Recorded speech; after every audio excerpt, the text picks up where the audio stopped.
السلام علیکم ورحمۃ اللہ وبرکاتہ حامدا ومصلیا اما بعد قال اللہ سبحانہ وتعالی اعوذ باللہ من الشیطان الرجیم بسم اللہ الرحمن الرحیم وما اصابکم من مصیبت فبما کسبت ایدیکم ویعفو عن کثیر۔ ترجمہ: اور تمہیں جو کوئی مصیبت پہنچتی ہے وہ تمہارے اپنے ہاتھوں کے کیے ہوئے کاموں کی وجہ سے پہنچتی ہے، اور بہت سے کاموں سے تو وہ درگزر ہی کرتا ہے۔ ناظرین گرامی، جہاں کرونا وائرس سے رونما ہونے والے خطرات اور ان کے نقصانات ہم سب کے آنکھوں کے سامنے موت بن کر دستک دے رہی ہے، وہیں آج میں آپ سے کرونا وائرس سے رونما ہونے والے فائدے آپ سے شیئر کرنے جا رہا ہوں۔ آج کا یہ ویڈیو بہت ہی انٹرسٹنگ بننے جا رہی ہے، اس لیے ویڈیو کو لاسٹ تک ضرور واچ کریں، اور مزہ آئے تو لائک اور سبسکرائب کرنا ہرگز نہ بھولیں۔ تو چلیے میں آپ سے فوائد گنوانا شروع کرتا ہوں۔ سب سے پہلا فائدہ، کرونا وائرس نے انسان کو دوبارہ اس کی انسانیت کی طرف اور اس کے خالق کی طرف اور اس کے اخلاق کی طرف متوجہ کیا ہے۔ دوسرا فائدہ، اس نے پوری دنیا میں تمام عیش و عشرت کے مرکز بند کر دیے ہیں، جیسے کہ سنیما گھر، نائٹ کلب، رقص گاہیں، شراب خانے، جوا خانے اور جنسی بے راہ روی، طواف کے مراکز تمام کے تمام بند پڑے ہیں، چاہے وہ ایشیا ممالک میں ہوں یا چاہے وہ یورپ ممالک میں ہوں۔ ہر جگہ یہ تمام چیزیں بند پڑی ہیں، بلکہ سود کی شرح بھی کم کر دی گئی ہے۔ فوائد نمبر 3، اس کرونا وائرس نے خاندانوں کو ایک طویل جدائی کے بعد ان کے گھروں میں دوبارہ اکٹھا کر دیا ہے۔ نمبر 4، اس نے اجنبی مرد اور عورت کو ایک دوسرے کو بوسہ دینے سے بھی روکا ہے۔ نمبر 5، اس کرونا وائرس نے عالمی ادارہ صحت کو اس بات کے اعتراف پر مجبور کیا کہ شراب پینا تباہی ہے، لہذا اس سے بچا جائے۔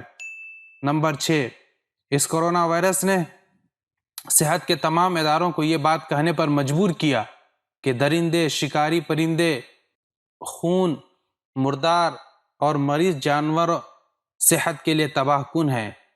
نمبر 7، اس کرونا وائرس نے انسان کو سکھایا کہ چھینکنے کا طریقہ کیا ہے، صفائی کس طرح سے کی جاتی ہے، جو ہمیں ہمارے رسول صلی اللہ علیہ وسلم نے آج سے 1450 سال پہلے بتایا ہے۔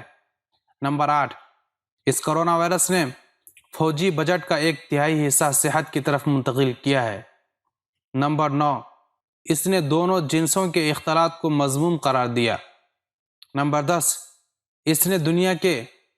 اس کرونا وائرس نے دنیا کے بعض بڑے ممالک کے حکمرانوں کو بتایا ہے کہ لوگوں کو گھروں میں پابند کرنے، لوگوں کو گھروں میں قید کرنے، زبردستی گھروں میں بیٹھانے اور ان کی آزادی چھین لینے کا معنی کیا ہوتے ہیں، یہ بھی بتایا ہے۔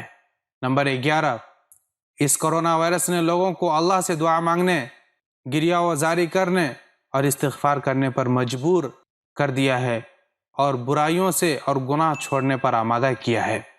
نمبر 12، اس نے متکبرین کے کبر و غرور اور گھمنڈ کا سر پھوڑ دیا اور انہیں عام انسانوں کی طرح لباس پہنایا۔ نمبر 13، اس کرونا وائرس نے دنیا میں کارخانوں کی زہریلی گیس اور دیگر آلودگیوں کو کم کرنے کی طرف متوجہ کیا، جن آلودگیوں کے باغات، جنگلات، دریا اور سمندروں کو گندا کیا ہے۔ نمبر 14، اس کرونا وائرس نے ٹیکنالوجی کو رب ماننے والوں کو دوبارہ حقیقی رب کی طرف متوجہ کیا ہے۔ نمبر 15، اس کرونا وائرس نے حکمرانوں کو جیلوں اور قیدیوں کی حالت ٹھیک کرنے پر آمادہ کیا ہے۔